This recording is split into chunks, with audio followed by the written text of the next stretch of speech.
वर्ष वर्ष धरी कुसुमी मालबंध उन्नतीकरण निमंते दाबी होई आसुला।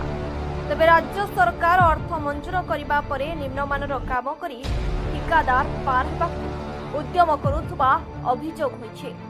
मिलिथिबा अभियोग अनुसार खंडपड़ा ब्लॉक बनमालीपुर पंचायतर पथुरिया ग्राम निकटरे कुसुमी नदी दक्षिण पार्श्व बंधर सुरक्षा निमंते गत जनवरी मासरे शिलान्यास करा जायतिला। बनमालीपुर ठारू पड़ोशी राणीचेली एवं बोदोसा पंचायत को संजोग करुवा मालबंध रास्ता हजार हजार लोकों यातायात माध्यम पालटिथा।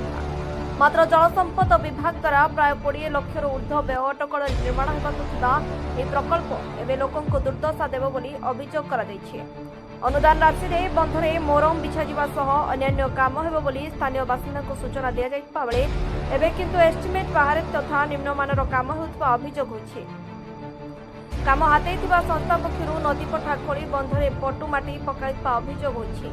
लाभ आशारे अत्यंत निम्नमानर काम होउतबा बेले तदारख करबाकू विभागीय अधिकारी रहुनतबा अभियोग होइछि।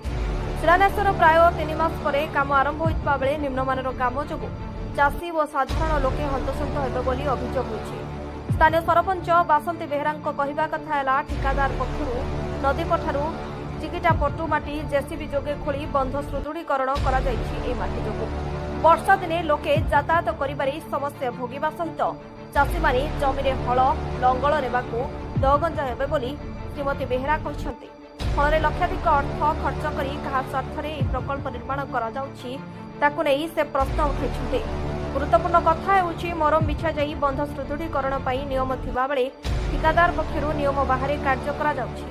एपरिक स्थानीय बासिंदा प्रतिवाद कले मध्य ठिकादार मन इच्छा काम करुवा अभियोग होइछि।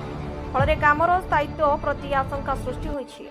जिला प्रशासन पक्षरु तुरंत ए दिगरे पदक्षेप नेबाकू पंचायतर सरपंच श्रीमती बेहरा और चाषीकूल दाबी करिसंती। खनपड़ारू ज्योतिरंजन महाराणा रिपोर्ट 24x7 ओडिशा।